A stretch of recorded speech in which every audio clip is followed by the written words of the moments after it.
McCarthy done in Green Bay? Some sap stuck on Rodgers' hands after Christmas tree shopping? Did someone say run defense was good this year? How in the world can we still be in the playoff hunt? Well, we'll talk about that and the Vikings coming up next on your Packers Fan Podcast. Hey, Packers fans, this is your unofficial Packers Fan Podcast, and these are the podcasters you're looking for. One of these guys actually kissed the magical 13.5-yard line, and the other guy will challenge you to a game of pinball anytime. And now, it's time to Go Pack Go with your hosts, Wayne Henderson and Troy Heinritz. This is your Packers Fan Podcast, the 3-time Podcast Award finalist show by and for fans of your 13-time NFL champion Green Bay Packers. I'm Wayne Henderson. It's episode 169. Tonight is November 20th, 2018, and I'm wondering what in the heck is going on out there. So you are not convinced that we're going to win every single game the rest of the way anymore? Always confident, always confident. The what in the heck Lombardi reference is in regards to the loss that we're going to have to talk about in a little bit. I am at Troy Heinritz, traveling to Seattle as well, so I can practice skipping footballs off of non-frozen lakes. It's going to be a rough one tonight, I think. We have to just kind of clear it out as we get ready for the playoff push. Oh, yes. Oh, yes. Well, we will talk about one of our most mind-boggling losses of the year, why new math is failing our country and our coaching staff, playoffs, and plus the latest in our NFC North roundup. And we've got to talk a little bit about injuries, and we're going to preview this Sunday night's huge Packers at Vikings game. Also, checking the pulse of you, the fans, with our results from this week's Twitter and Facebook poll, and we will have your G-Force feedback from 920-3PACK-GO and from email. Links or articles we reference in this episode can be found on our website. That's PackersFanPodcast.com, and then add /169. That's /169 for this episode, where we will talk about the amazing first quarter of this football game. That was the amazing part. It went to hell in a handbasket after that. Although we were close the entire game, we haven't really been blown out, but you could just see it slipping away. But it was great to see the Pack score a couple of times early. Oh, yeah. I mean, seemed like we could just have our way in this game. The opening fumble, too, really was like, oh, great. We're +1 for turnovers in this game. We're on the right side for the turnover differential finally. And that seemed like things were going to go our way finally for this road game. And unfortunately, not so much the case. Yeah, even though we could hear some Go Pack Go chants coming from the stands, even in Seattle. Oh, and the thing with the stadium, we talked about it.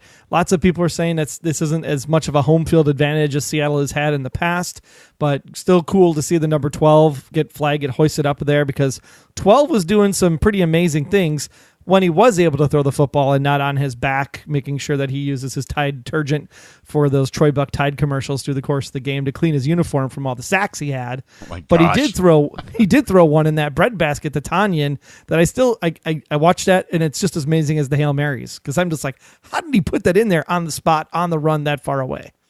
That was a beautiful play, and I had to double-check my references before tweeting out the touchdown tweet I'd like to post out after every TD, and I had to look up, who the heck is this guy? So, Tanyan, making his name known all of a sudden. And I wonder why Tanyan was pulled up onto the team active for this. I didn't get a chance to go back and dig through that, because I'm thinking, okay, Jimmy Graham was out there.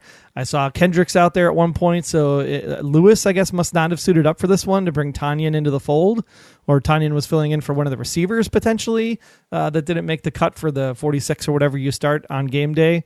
So, but glad he was out there, because he was right place, right time. Exactly. We'll take all hands on deck. It was just a strange night. The refs, they were a little bit iffy, as usual, when you're in Seattle. And, of course, somehow the Seahawks are able to pull a little bit of magic out when they need it. And I'm going to sound like I'm talking out of both sides of my mouth for this week's show. I know that these were deep balls, the deep ball to Tanyan, the deep ball to Devontae Adams, the semi-deep ball to Aaron Jones for the touchdown. The deep balls sometimes work, but they don't work all the time. And I'm telling you that the deep ball conversion rate is about as good as our third down conversion rate. We'll get to that in just a minute. Oh, my. Well, how about the play calling, Troy?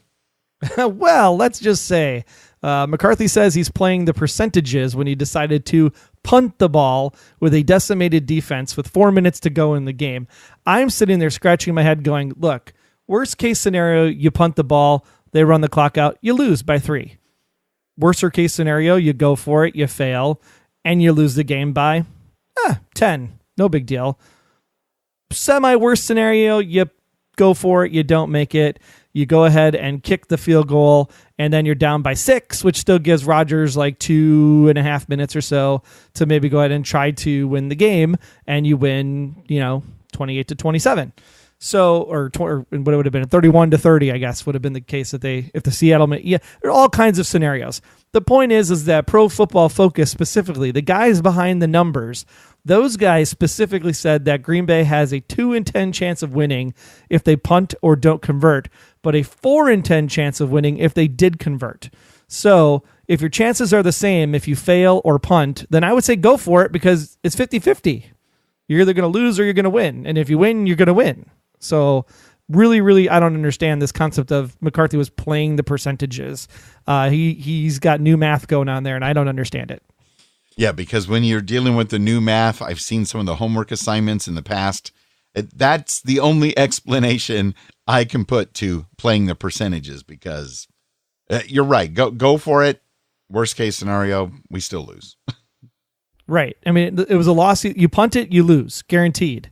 There's no way that you're going to be able to stop them with what had just transpired as far as the defense went. So when he bunted it at 4 minutes, I was just like, yep, there's the conservative McCarthy we all come to know and love. Yeah, because at the beginning of the game, our defense was doing a lot better. But by that point in the game, with all of the injuries, you're right, there was not much of a chance of us stopping them.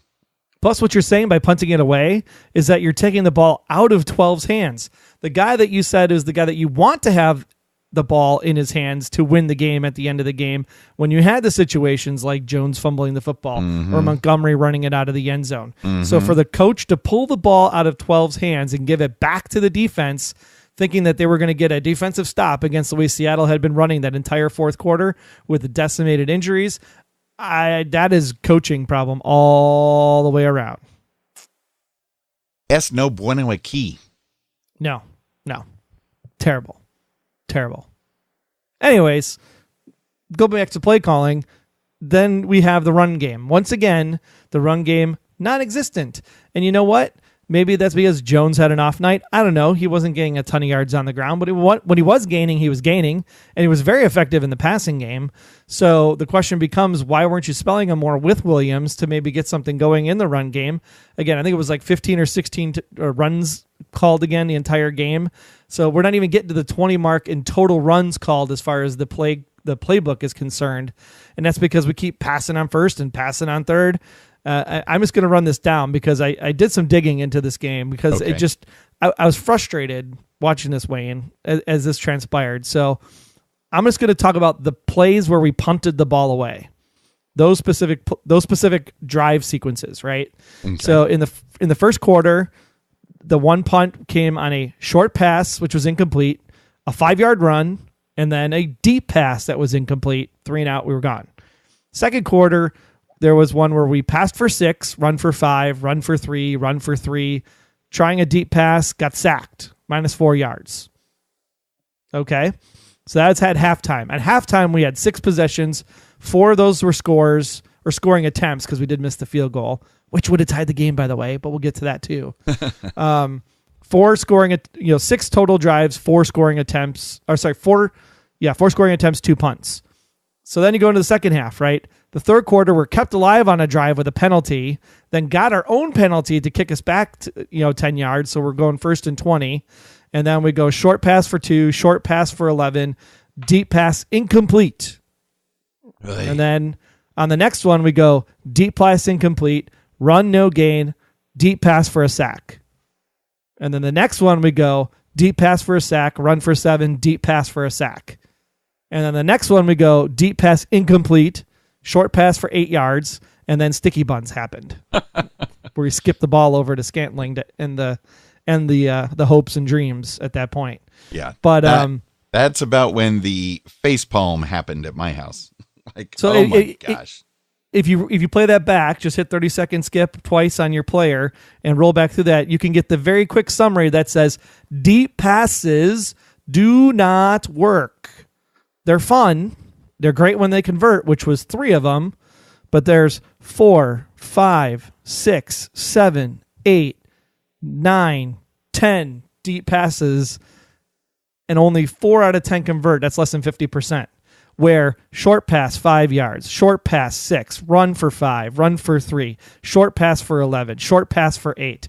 Whatever happened to the high percentage throws that move our offense and move the sticks down the line? If you go back and look at the San Francisco game, when we started out the San Francisco game in the first quarter, short pass, quick release, move the ball, get it down there. And yes, that doesn't take a lot of time off the clock from controlling time of possession, but it moves the chains. We are not moving the chains. If you look at our last time Aaron Rodgers played in 2016 and compare it to this year, third down conversion is atrocious, like worst in the NFL at this point. So we need to focus on converting third downs, not getting touchdowns, in my opinion. Yeah, and you've even mentioned just a couple of episodes ago right here on the Packers Fan Podcast, why don't we do the short, easier conversion passes like watching, I hate to say it, Tom Brady. You know, you get a first down, you get a first down, you get a first down. Next thing you know, touchdown. Yeah, and you can run with Aaron Jones 4 times in a row inside the 15, and one of those 4, he's going to put it in. Exactly. It's Aaron Jones. I know. We love watching the long bombs, but I would love even more to see touchdowns. Yeah, 3-step drop, 5-step drop, fire the ball. Done. Easy peasy, Japanesey, whatever you want to call it. It's like, it's just infuriating because if you look at the one drive that had a long duration, right, in that second quarter, it's like the perfect 2-minute offense in action, right? We start on our 25 after a punt goes into the end zone. So we get the ball on the 25. We go short right pass, 15 yards to Jones, Green Bay 40. Then we go out of shotgun, short left pass, 22 yards to Jones, Seattle 38. Short right pass, 11 yards to Devontae Adams, Seattle 27. Short right pass, 3 yards to Kendrick, Seattle 24. And then a medium-sized pass, which was the dump to Aaron Jones, which was into traffic, but placed very well for the touchdown. 2 minutes, 38 seconds, Bob's your uncle. Short. Move the ball, touchdown.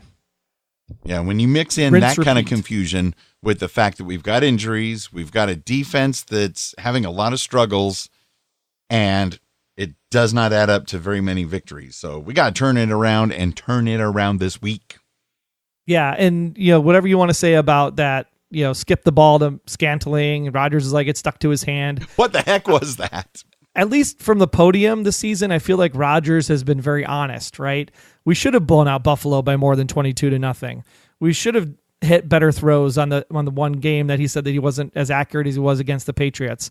I feel like Aaron is being honest from the podium. And so I believe him that he said the ball stuck, because I've never seen a throw like that from Aaron Rodgers. I've seen him miss receivers high. I've seen him miss receivers by throwing it just out of bounds, but I've never seen him literally throw it in the dirt 6 yards shy of a person. So I have to believe him that it was stuck. It was icky, but it was stuck. And if that's the case, what would cause that? It could be a number of things. It could have been environment at the time. Glove was not quite on his hand the right way. He doesn't even wear gloves when he throws. I mean, it could have been anything. A little bit of dirt on the ball, and it just didn't come off his fingers the right way. Somebody from the Seahawks snuck over and put a little stickum from the 70s on the ball. Who knows? Oh, very possible. It's Seattle. It's seagull dropping came from the sky from the Pacific Sound. I don't know. Well, you already said it was icky. Nah, it's extra icky. Yeah. And then again, we did miss that field goal, so that would have tied the game 27-27. So just saying. Oh, that was scary when Mason missed it, because we don't want him to get back into that funk. But this was just one of those things. I mean, I watched a lot of football this weekend, and there were kickers missing field goals and extra points left and right. It's not just Mason. Lots of kickers, lots of problems. I don't know why. Lots of challenges all around. They have one job. One job. But it's not that easy, I guess. But now more injuries. And once Mike Daniels went out with that foot injury, it was like, oh, no. Yeah, and I made a note here to Wayne when we were watching the game together. There was a stat that came up on the screen, and I can't remember when it was. If it was in the, if it was in the second quarter, or there was something that came up on the screen about the Seattle Seahawks. Oh, because one of those next gen stats. Exactly. Yeah, it came up, and when it came up on the screen, I was just kind of like, "Hey, take a note of this because it's going to go the other way," and it went the other way. But I forgot to write down what it was. It was about an hour into the game or so. So I'm going to go back to Game Pass and I'll find it, and then I'll put it up in the Facebook community group. Well, hopefully Sunday because night. If you couldn't tell, I did not watch the game again. I Game Pass this week. There was no reason to watch this one a second time. Once was plenty, and hopefully this coming Sunday night in Minnesota, we won't have any of these great stats with quotes from Chris Collinsworth that's going to bite us as soon as he says them. No. The one interesting thing, though, about watching this on Thursday Night Football is that it's on Fox, but it's also on the Amazon Prime. Right. So if you have the Amazon Prime, I guess there were female announcers that were calling the game for Amazon, if I heard correctly. Oh, I didn't notice. I don't know if anybody got confirmation of that or not. So if you did, give us a call, 920-3PACK-GO. If you watched it on Amazon, let us know how the Amazon broadcast was compared to the Fox broadcast. Yeah, because I thought it was just the same exact thing. What I do is, of course, for a game like this, I'm at home watching it. But if I did have to leave or was late getting home, I would be listening to it in my car via Amazon Prime. And if I'm at a stoplight or in the drive-thru for dinner, I'll peek in on the video. But obviously, I'm not going to watch the video while driving. But so I missed that opportunity. We'll see what happens the next. Well, we don't have another Thursday night game. That's too bad. Oh, that's too bad. I'm going to miss that so much. I hate Thursday games. Well, as we're talking about the Week 11 wrap-up, I suppose we have to make a comment about the Monday night fiesta. Holy cow. Was that a game? Oh, the Rams-Chiefs game? I was exhausted just watching it, let alone those guys playing it. I mean, I felt like I was reliving the 2009 Arizona Cardinals back-to-back Kurt Warner versus Rodgers games. Oh, yes, yes. That's what that felt like on Monday night. And then when the Rams put up that last touchdown with taking only a minute off the clock, I was just like, damn, that's impressive. It was one of those where even if you got tired, you don't dare tune out early because really anybody could win. Anybody at any time could score the final touchdown. It is very clear, though. People are going to say, well, look at that game, right? The Rams put up so many points and the Chiefs put up so many points and offense wins football games. Defense wins football games because the Chiefs' defense failed to stop the Rams. Just put that out there. Well, they did have one look like a strip ball sack touchdown, but I think the Rams had 2 or 3 similar plays. So, yeah. Yeah.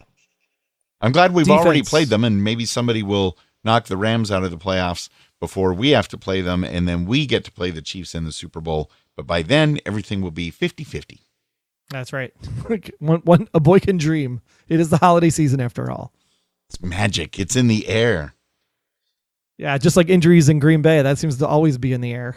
Mike Daniels, he's definitely out for the game at Minnesota, but I do hope that he can be back for when we get back to Lambeau.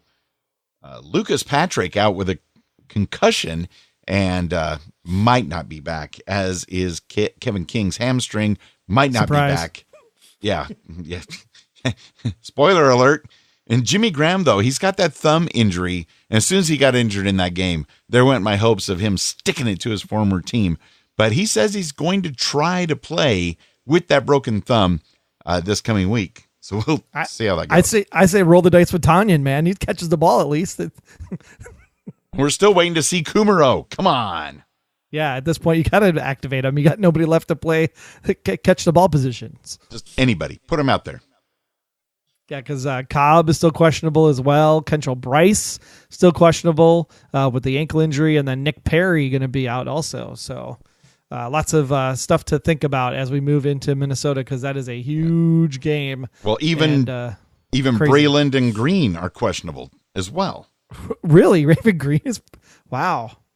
What is happening to the secondary? So basically what we should do, if it gets any worse than this, is list the players that aren't injured, and it'll take less time. Well, then let's just hope that Anthony Barr is still out for the Vikings because he's still day-to-day at this point. Woo. I'd like to not see him on the other side of the defensive line. Yeah, especially if we're down a few players. They should be down a few players as well. Well, let's go ahead and check in with the G-Force to see what you all thought about that fun experience on Thursday Night Football, color rush and all. Apparently, we were whitewashed off the field in Seattle. So let's take it away from Art in Texas. Wayne, Troy, Art from Texas. I told myself I wasn't going to call this early after the game, but, because things always develop during the week. But my gosh, I am so disappointed. My God, I was not expecting this kind of a season. But I understand that, depleted secondary, depleted receiving core. It's tough to win games like that. But I don't know. I don't know if mathematically we still have a chance. But despite all that, green and gold till I'm dead and cold. Go Pack, go. Go Pack, go indeed, Art, and bleed green and gold till dead and cold. So good to hear from you. And yeah, that's the danger when you call right after a game like this. It's tough not to be disappointed, but we love hearing from you either way. And, having those extra 3 days of rest, I think we're going to be a little bit better than would be if we didn't get any extra rest at all. So good to hear from you, Art. Here's hoping to hear from you again next week after a victory in Minnesota. Hey, don't feel bad, Art, because a week later almost at this point, I still feel the same way as I did last week. So I don't think it matters when you call in. The phone line is open 24/7 during the game, after the game. We are here for therapy because that's what we need at this point. But mathematically eliminated, all I can say is stay tuned. In the next 20 minutes, you might hear some possible Christmas joy. Hey guys, Andre in LA. As always, go Pack, go. Another bummer of a loss. I believe we lost 3 games in the last 4 weeks. It's certainly not where we want to be at this point in the season. But I'm keeping the faith. I still believe. I've been looking at the schedule. The Vikings play the Bears this week, and hopefully they beat the Bears, and the Vikings play the Patriots coming up. Hopefully they actually lose to the Patriots. It'll be probably the first time I actually root for the Patriots. And it gives us some opportunities. We still play these teams down the stretch, and we can, pull some magic out. But it's been a rough season. There were some things I did like last night. I think Kyrie Fickrell, he was all over the field last night. I mean, we need to get this kid a nickname because he's going to be a household name pretty soon. I really like what I saw from the defense. Again, they, I guess just towards the end of the game, the injuries mount up. They start to wear down. And, Russell Wilson is a great quarterback, so we have to give credit where credit is due. But it felt like the defense played well enough for us to win the game. It felt like the offense was playing well enough to win the game. And rightfully so, today Mike McCarthy should get a lot of criticism. I mean, the decision to not challenge it, especially because Seattle, the big pass, where to me it looked like it wasn't a catch. And Seattle didn't even rush to hike the ball. So how does no one in whoever is supposed to be in charge of that not tell them, hey, let's at least review it, call a timeout, maybe we should review it. Not to go for it on 4th and 2, especially when the defense in the second half was starting to get beat up. The offense on 3rd down, we're struggling. I don't know what the issue is. And again, I've been preaching it all season. You guys have been preaching it all season. The fans have been preaching it all season. Stick with the run. Aaron Jones, 11 carries. That's it. Williams, 1 carry. Rodgers, 1 carry. I mean, he's on a bum leg, so it was more of a scramble. But why are we not sticking with the run? Aaron Rodgers threw for 300-plus yards last night. He was great. But we don't stick consistently with the run. Mason Crosby had the 1 kick miss. You don't miss much, so he's having an up and down season. Still love him. But it feels like we're losing a lot of these close games due to coaching miscues. Aaron did fairly, I got to criticize him too. I love him. We're all Packer fans, but he did miss some receivers last night that were open. He was off a little bit, but he still had a great game. He's not going to be perfect. Look at the schedule. There's still a lot of hope. Just stay positive. There are a lot of positives that we are seeing from the team. The offense is starting to get a little bit better. The defense is definitely improving. We just got to execute down the stretch, and Love you. Love the podcast. Go Pack Go. Green and Go till I'm dead and cold. Andre in LA. Andre, thanks so much, man. Fackrell, he was fickle. He was out there and taking names. I mean, I love Kyler Fackrell this season. He's doing amazing things. Like Reggie Gilbert was doing some great things earlier on in the season. I think the one challenge that we're having on defense right now, of course, is the run defense. It's a pretty gaping hole, and we got some pretty tough runners coming up, of course, through the next 6 games as we make our playoff push. But I still say, Clay Matthews, once Jake Ryan went down at the beginning of the season, Clay should have moved to the inside immediately, and then you would have had Perry and Gilbert on the outside for your bum rushers.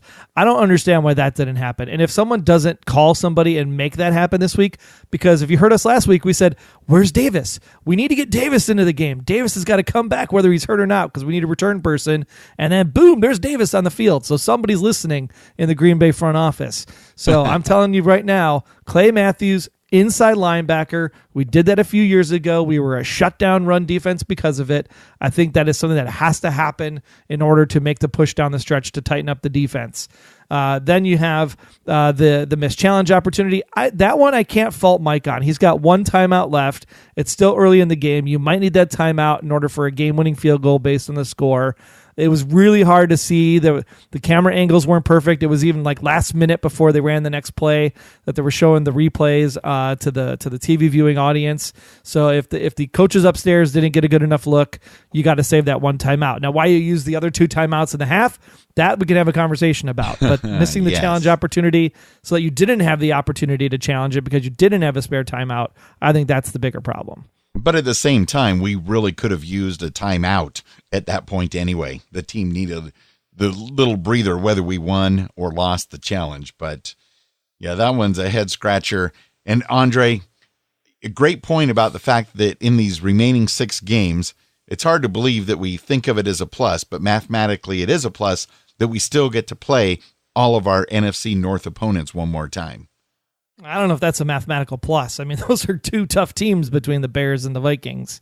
So, but remember, we already lost to the Lions once this year. Just saying. That was one of those things, right? No worries about beating the Lions as well as the Vikings, the Bears. That'll be tough in Chicago. But if we beat all these 3 NFC North opponents, that really boosts up all of the possible tie-breaking scenarios, just in case it comes down to that. Still got to beat the Falcons. Still got to beat the Cardinals. The Jets is the one where we're going to probably overlook it, miss the playoffs, and lose to the Jets. Oh, stop. Stop. But much like you, Andre, we're still loving Mason Crosby. He's just one of those things. Let's go back to the listener line at 920-3PACK-GO. Hey, this is Mark calling from New Lisbon, Wisconsin. Just going to kind of go over some positives and negatives from the very frustrating game. I mean, I thought we should have beat the Seahawks, but it seemed like we had it. So, Kyle Fackrell is a stud. He had 3 sacks, and he might be the next Clay Matthews.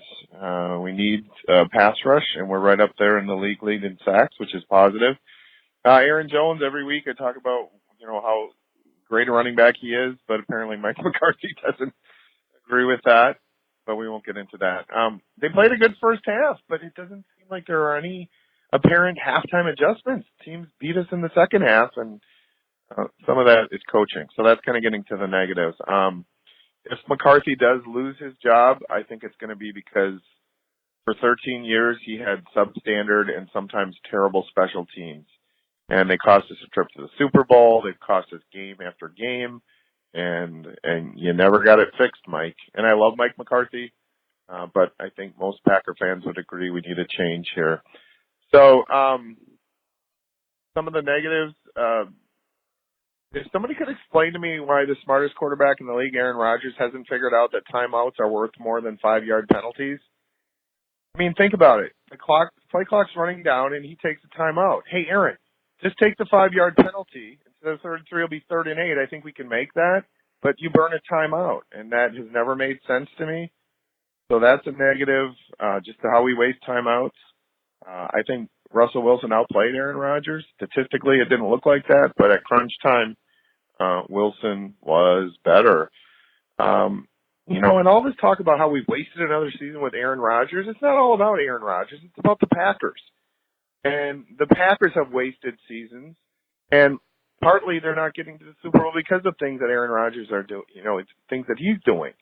So every time it's all about Aaron Rodgers, well, we wasted another season with Aaron Rodgers. Well, as a Packer fan, we wasted another season with a pretty good team because it is a team sport. So that kind of irritates me. But I'm an optimist, and, if they beat Minnesota and run the table, they could get to the playoffs. But then, good Lord, they're 0-5 on the road, and generally 0-5 teams don't do well in the playoffs because you're not going to be at home.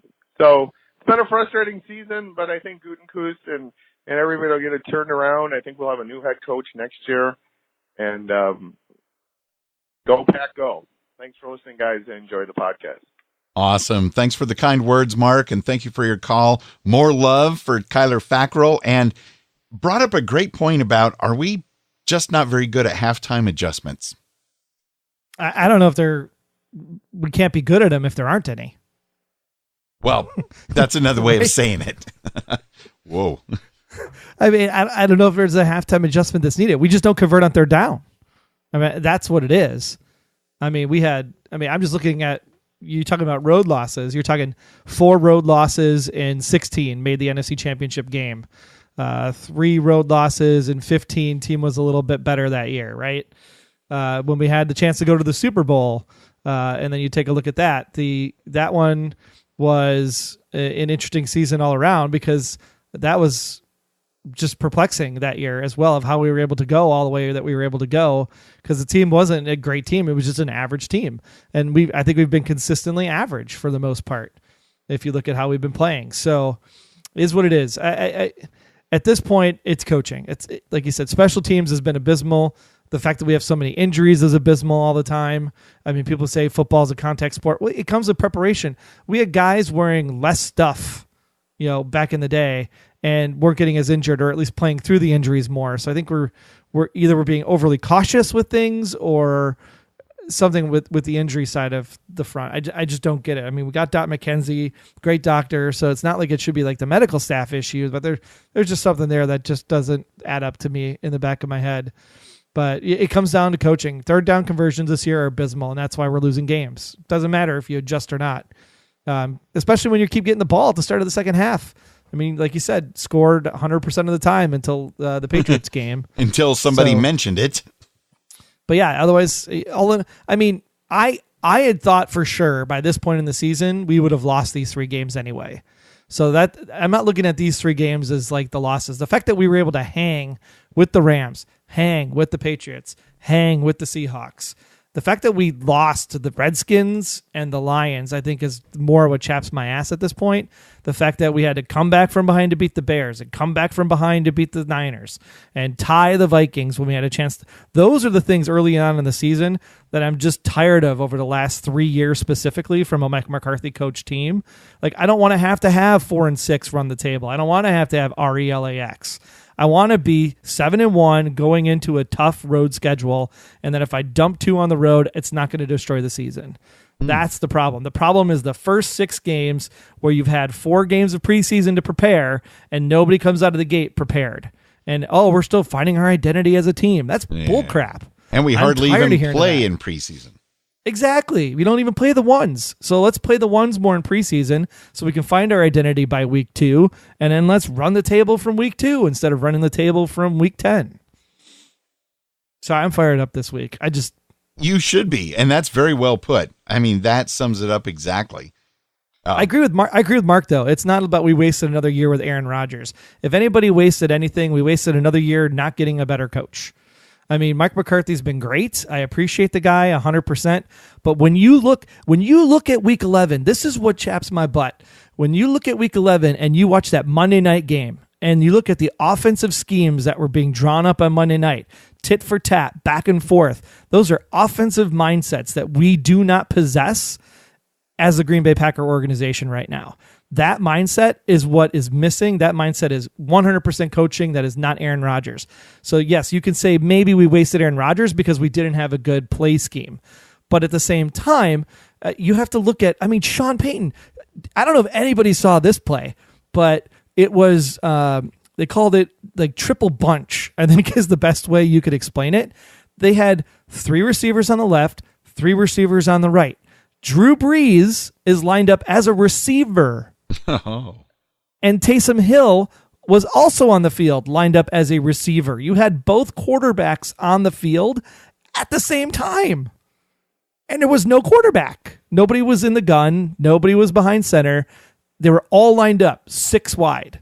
And I'm just like, this is interesting. And then, that's one way to put it. And then Taysom Hill comes running out and he grabs the ball and he runs back out the other way with all these lead blockers. It's like the greatest running play ever invented. Like, that's what I'm talking about. There was zero creativity. We play the scramble Jill, schoolyard pickup kind of offense. And the problem is you cannot do that when you have rookie receivers out on the field like Scandling, like Equiminius. Maybe they'll get there at some point. I don't know. But we need to run scripted plays, quick pass, 3 5-step drop, 2.5 seconds, ball is out, and just be on your money, be on your target, and run down the field. That offensive scheme is a big, big problem. And I go back to the fact that if Joe Philbin was the 15-1 architecture in 2011, and Joe Philbin is the offensive coordinator, is Joe Philbin the one that can't figure it out? Or is it McCarthy not letting Joe Philbin figure it out? Or is it Aaron doesn't have as much input as we think he's having, based on Mike saying that Aaron has input every single week? Maybe he has input, but maybe he also says, thanks for your input, but we're not going to do it. Yeah, I've had that happen before. So it's just, I don't know what to do at this point other than just go Sunday night, cheer as loud as you can. And if they lose, season over. If they win, hey, we're still in the playoffs, potentially. And for me, it's not over until it's mathematically over. Yeah. If it's not mathematically over, it might as well be over if we lose to Minnesota on the road, because we will not win a playoff game. We won't deserve to be in the class with everybody else. With or without a participation ribbon, if we mathematically make it into the playoffs, we can beat anybody. We could. Because look at these losses. We have not been blown out. Like you said, we played one quarter. The only game that was a solid, full, end-to-end 4-quarter contest was the Rams game. That was the only game this year where I saw a full quarter-to-quarter, goal-line-to-goal line, 60-minute performance from this team was against the Rams. And it was Ty Montgomery's decision that took the ball away from Rodgers, because I guarantee you Rodgers gets the ball in that situation, he goes down the field and scores, because that's the kind of game that was. The Rams game was the most complete game, and because of that game, yes, I think we could hang with anybody. But we have to fix the run defense, and we have to fix third down conversions, and we got to fix it this weekend in Minnesota. Amen to that. Hopefully we spent those extra 3 days of rest and prep doing just that.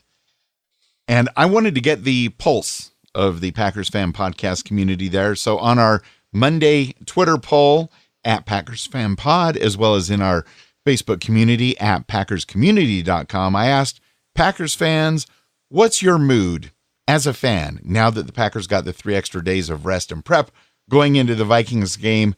And just to lighten the mood, let's go with only emojis. So I'm just trying to lighten the mood, because after all, the fire McCarthy today, fire McCarthy at the end of the season, keep McCarthy, all that stuff, keeping it light. So before I read off the results, I want to get your mood as well, Mr. Emoji himself, Troy Heinritz. The choices were nervous emoji, confident no worries emoji, scared of what might happen emoji, as well as a write-in option that came from Peter Allison for nervous emoji, sad emoji, hilarious emoji, I'm crying my eyes out emoji, angry emoji, I'm deliriously sick emoji, and a few others. I will take the write-in vote for frustrated snorting emoji. Peter, we greatly appreciate that write-in option, because it ended up getting 48% of the votes. Awesome. I wish I would have thought of that myself. Nervous emoji got 15%. Feeling confident, no worries emoji, 22% only. and scared of what might happen emoji 15%. So, Peter, you win not only for having the best write-in option, but for adding the comment of, I'm not sure there's enough of these emojis to show how I feel supporting this waiting heart attack pack. Oh, yeah, that's awesome. Thanks so much, Peter. Brett Connor also chimed in on Facebook and said, not feeling too confident, if I'm honest, but like AR12 said, we need that galvanizing moment, and that could happen at any moment. I just hope and pray it's Sunday night. What a time and place to kickstart the team and push forward for a playoff spot. Go, Pack, go. And who knows, the galvanizing moment might be the I'm so supremely happy emoji with the halo. That could be it. The galvanizing moment would be Aaron Rodgers, Sunday Night Football, on the road at Minnesota. You win that game and win that game definitively, that could be a galvanizing moment. Not another tie? Please, not another tie. It makes math harder. There's already been 2 ties this year. Thankfully, only one for the Packers. No, 2 ties. An actual tie and then Ty Montgomery. Oh, boy. All right, let's go into the email bag and hear from Steven here in Palos Park, Illinois, home of the Bears, and would like to know, how the hell did we lose to the Seahawks? I hope that you two are having a better week than I am. On Tuesday, I started having trouble with my voice as I'm writing this message. It's shot, and no, it's not from watching the Packers games and yelling at the TV, as it would not have worked yesterday. I like that we got an early lead very early in the game with a touchdown not even 2 minutes into the game, but how do we lose 27-24? If I were the head coach, they would not be getting too many days off in this string between the time we lost and the next game. I'd be scheming practices for them and even extra practices for the defense. Think carefully on your predictions for our game with Minnesota. Wayne, how can you think about the playoffs? The Green Bay Packers couldn't beat the Seahawks. They don't deserve to be in the playoffs. Oh, yeah, we do. And now it's back to the division to us. And the last time we played the Vikings in Green Bay and the last time we beat the Vikings, you have to go back to Christmas Eve of 2016. Oh my. When we beat them 38-25. He's doing the dope sheet for you. The best part for the Packers is that they will get to rest a bit as they played their game this week. For some odd reason, we can't win 2 games in a row and we can't win on the road. And I'm sorry, but I can't see the Packers beating the Vikes on Sunday night. I wish Wayne and Troy and the Texas-only Green Bay Packers fanatics and all the listeners and all the members of the Facebook group a happy Thanksgiving for the States. And don't eat too much turkey because you feel, too, for the Packers game on Sunday night and you need room to cheer. Go, Pack, go. From Steven. Excellent. Great point, Steven. Thanks so much for your email. And speaking of unconventional practices, I heard somewhere that prior to last week's game in Detroit, the new Lions coach, Matt Patricia, had the team practice outside for no good reason because the following game was inside. So I don't know if that's true, and if it is, brilliant, but I don't know what's going on. Well, the Saints, when they were on the road, they practiced doing their walkthrough in like the conference hotel ballroom, doing just a walkthrough of the plays. No balls or pads or anything, but sachets. Yeah, just slow motion, 30% slowed down. So that's interesting. 5-6, here you go. Also got an email from Caleb who says, hey, Wayne and Troy, Caleb Fisher, Lorna LaPointe, Mary Herkmans, and Diane Owens here. Just wanted to say the game against the Seattle Seahawks was very disappointing. That's an understatement. We can't believe that we lost this game, but we've been through this before, and we hate to say this.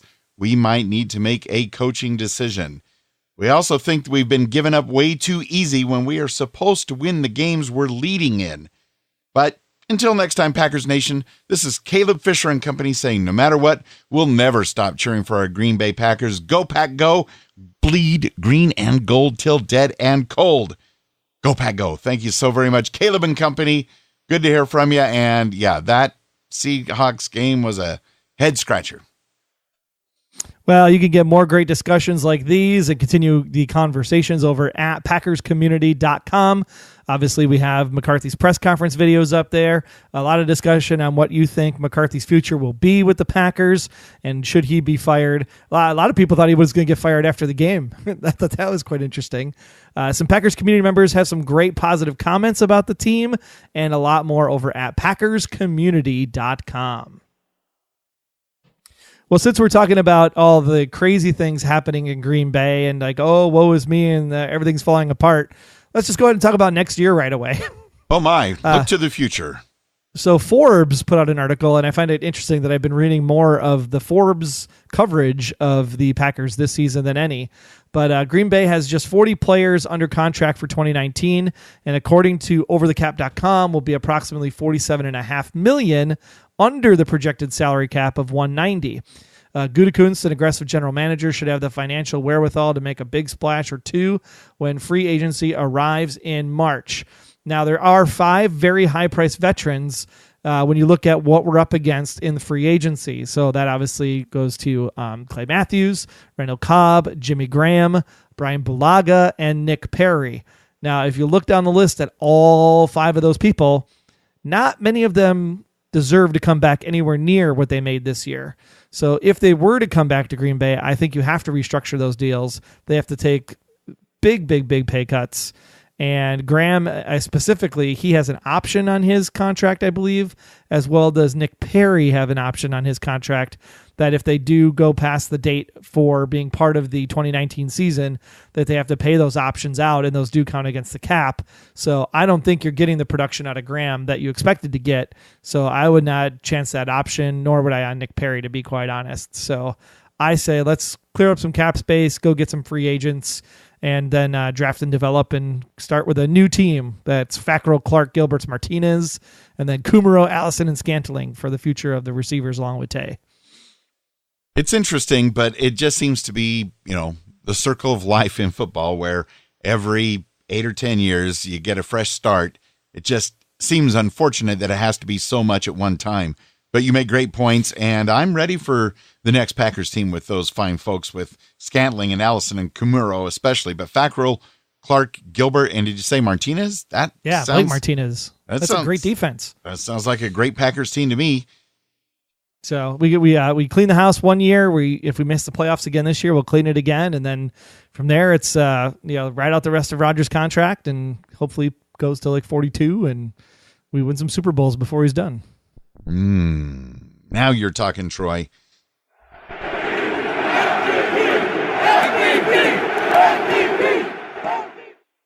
Well, Thanksgiving Day is right around the corner here in the States, and we are super thankful that we had Packers legend Willie Wood, number 24, playing for your Green Bay Packers.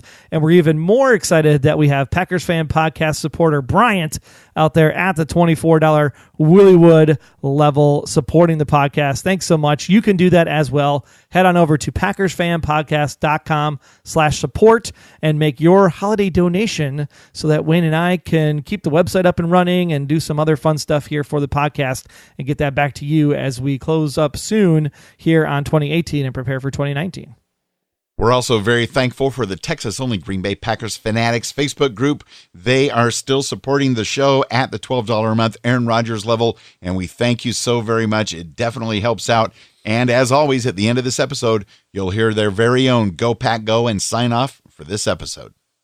Jeff Summerfield and our dedication to lifelong Packer backer Randy Westgame of Wausau are still coming in at the $4 Brett Favre level because Brett Favre never gave up, and we're not giving up on this season either. So thanks so much, Jeff and Randy's family, for supporting us here at the Packers Fan Podcast. And Curly Lambeau got it all started, and we have the $1 a month Curly Lambeau supporters of Hank Davis from the TPE network of podcasts, Aaron Peterson from the Hollywood Outsider, as well as Velvet Eau Claire. Thank you so much. Again, PackersFanPodcast.com/support. It is the holidays.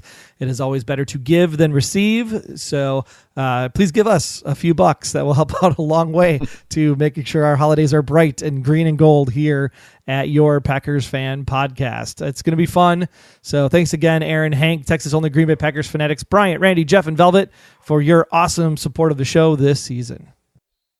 Well, if you go into the NFC North notes this week, the Lions, watch out. Someone released the catnip this week, and the Lions were more aggressive than the Panthers because the Lions, on some stellar defense on a 2-point conversion attempt, squeak out a win, which makes the bottom of the North so much closer to the Packers. Yes, the last time the Packers finished 4th in the division was the 4-12 season of 2005, which surprisingly was also Mike Sherman's last season with the Packers. So it is make or break it time for McCarthy at this point. You better believe it. Now the Lions are on the prowl, not to mention the kicker voodoo doll that they seem to have there at Ford Field sitting on the sideline because, Gano missed a field goal and an extra point in this game. And that was a clutch 2-point conversion, as I mentioned, on defense. So Lions might be turning a corner also. So that could be a disastrous game matchup waiting for us as we get towards the end of the season. But at least that's at home. Right, that's at home, and it's going to be cold, and it's going to be outside. And, of course, the Lions played just a few days on Thanksgiving against the Bears. Oh, the Bears are playing on Thanksgiving. So we have to root for the Lions. Yes, definitely have to root for the Lions this week, and we definitely have to root for the Redskins, but we'll get there first because the Bears, oh my gosh, Mitch Trubisky is real, people. He is real, and he has receivers, and Khalil Mack is ridiculous. So our best chance at the playoffs at this point is definitely the route through the wild card. So wild card scenarios are coming up because the Vikings did play the Bears, and oh my gosh, the Vikings looked like they were just lost against the Bears this past Sunday night. Even though the score looked a lot closer, it definitely was not that close as you watch this game unfold. What you need to know right now is that Bills win over the Vikings, that was kind of huge. Because when you think about the tiebreaker scenarios as it comes into the wild card conversation, to break a tie between two divisional opponents, you go to their, obviously, the records, which they would be tied. Then you go to their head-to-head, which were tied. The division record, which were tied with the Vikings. Then you go to common games. Well, we both beat San Francisco. We lost to the Lions. They won, but we beat the Bears. They lost. So when you look at all of that and how it all shakes out, and we both lost to the Rams, I believe it was, or something. And so the only real one game that's different in common games is the Bills game where we won and the Vikings lost. So had we have beaten Seattle on Thursday night, coupled with the Vikings loss against the Bears, we would have been sitting as the 6th seed in the NFC. And I'm just going, what did happen in Seattle? So frustrating because we would have been in control of our destiny at that point. And if you're in control of your destiny, that's all you can ask for. So since that did not happen, what you need to do is cheer for the Skins on Thanksgiving Day. The Skins will be playing the Cowboys. Right now, the Cowboys are sitting in 8th place. The Panthers will be playing the dreaded Seahawks. So cheer for the Panthers because the Seahawks are sitting in, you guessed it, 8th place, and we are sitting at 9th. So if the Cowboys were to lose, if the Panthers were to win and the Seahawks were to lose, and then we win on Sunday night against the Vikings, we will officially be in the playoffs if the playoffs ended on Monday. Let's make the playoffs start Monday. And then it starts Run the Table 2.0. Right. All over again. Because right now, we are 4-5-1, which to me is the same as 4-6, because a tie is as good as a loss. So we are at the run. We are at the Run the Table 2.0 galvanizing moment of that season. So if we are going to run the table, it starts on Sunday. So the playoffs start on Sunday.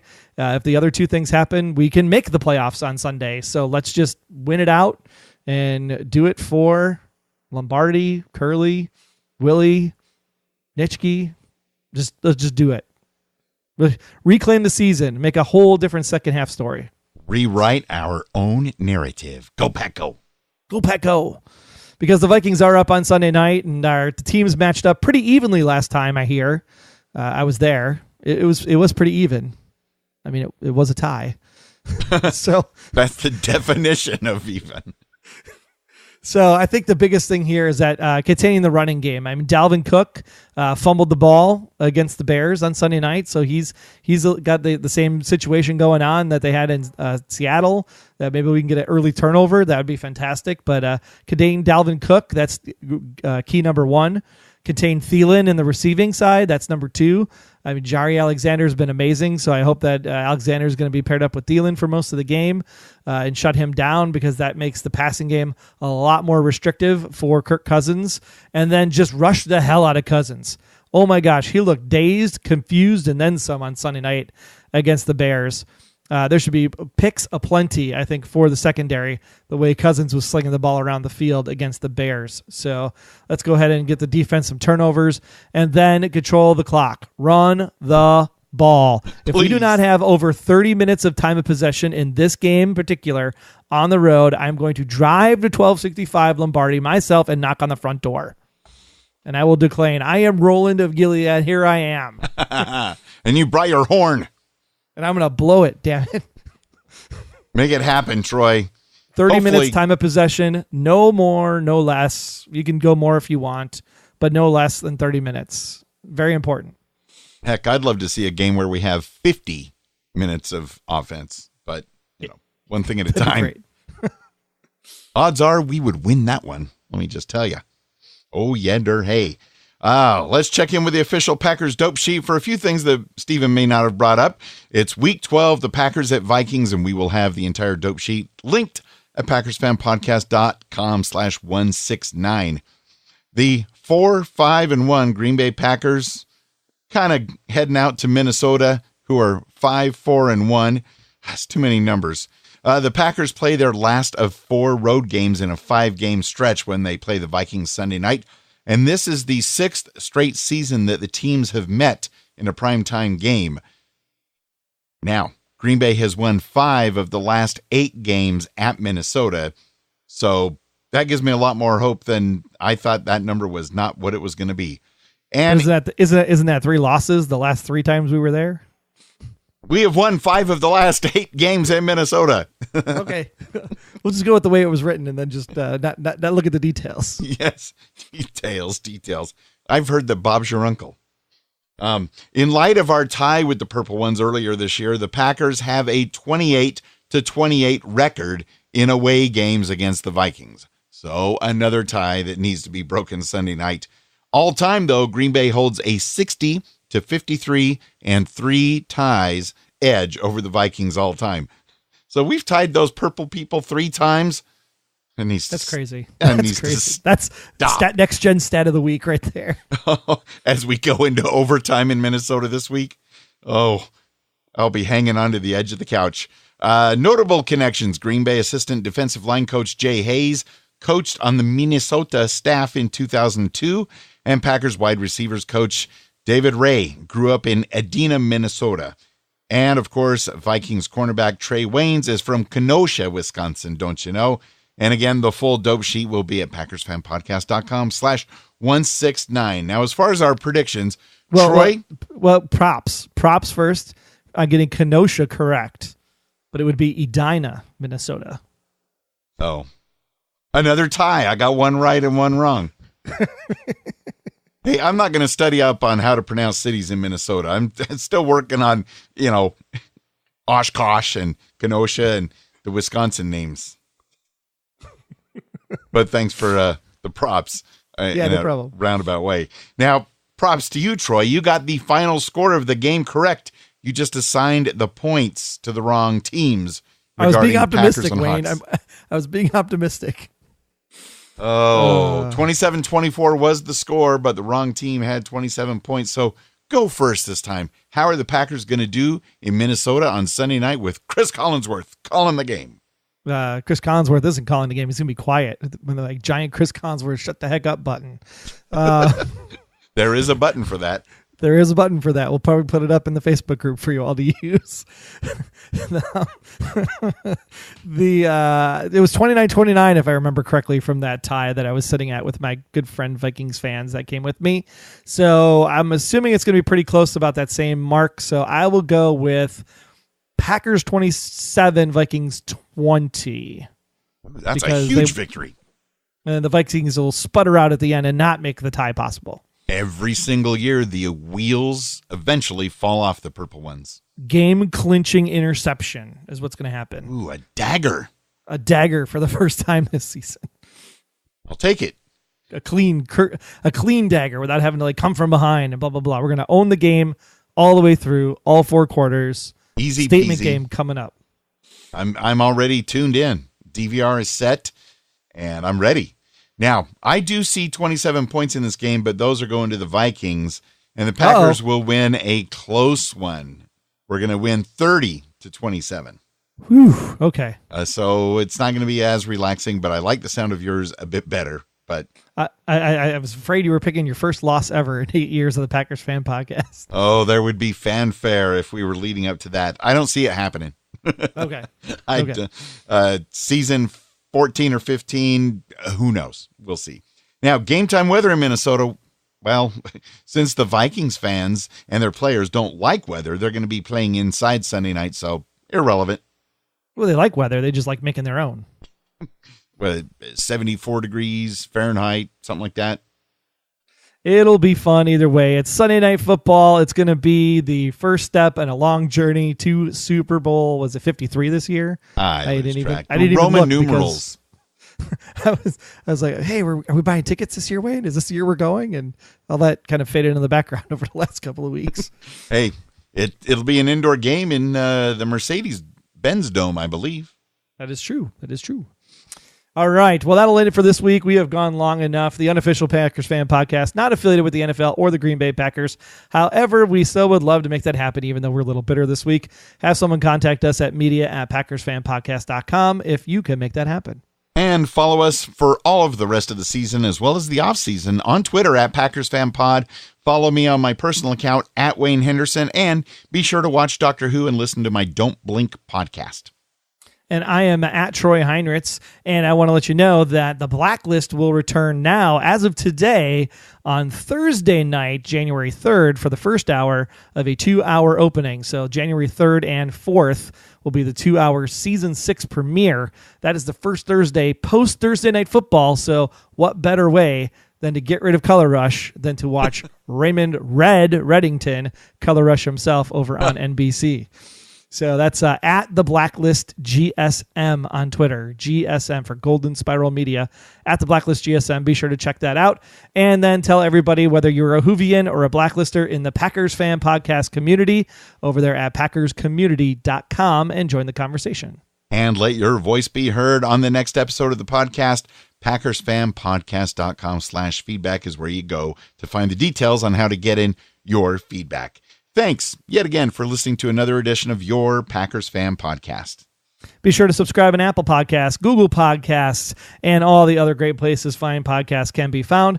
And you can cheer on and get hyped for Sunday night. Minnesota Vikings are going down with the help of our good friends from the Texas-only Green Bay Packers Fanatics. Take it away. Hey, Wayne and Troy and Packer Nation. This is Dawn down here in Texas, a.k.a. Granny Cheese. And we have something to say. Hi, I'm James. Hi, I'm Kim. Hi, I'm Melissa. Hi, I'm Susan. Hi, I'm Carrie. Hi, I'm Lisa Montgomery, proud mom of number 88, Ty Montgomery. And we want to say, Go Pack, go!